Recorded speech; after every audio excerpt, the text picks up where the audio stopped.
Þetta er verkefni 23, síða 2, einkunnir á blaðsíðu F37. Ég er búin að skrifa ártölin hér 2015 og 16 og ef ég afrita núna niður hleypur talan á einum. Ég ætla að útbúa myndrit, setja svæðið A2 til C7 í blokk, fer hér í Insert og ég ætla að velja þetta útlit hér, Clustered Column, Line on Secondary Axis.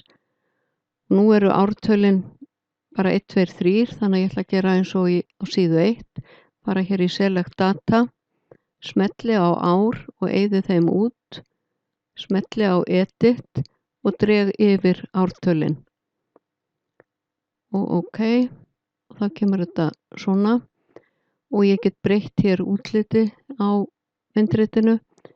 Ég get líka smellt hér á súlurnar og farið í format og valið annan lit, kemur þetta svona.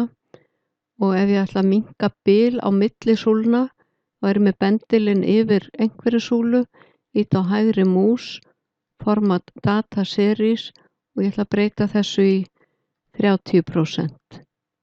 Þá kemur þetta svona. Ég er með súlurnar valdar og ég ætla að setja tölur, Data Labels og ég ætla að velja Inside Base og koma tölurnar hér neðst.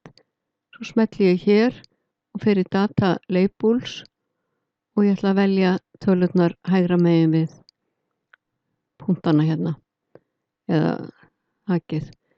Ef ég vil láta tölurnar hlaupa á einum, þær hlaupa reyndar hér á tölunni 1 hjá mér, en ef að þeir eru með minna myndrit, þetta fer eftir stærðinni, að þá farið þið hér í Format Selection og skrifið 1 hér og hæsta gildi 10.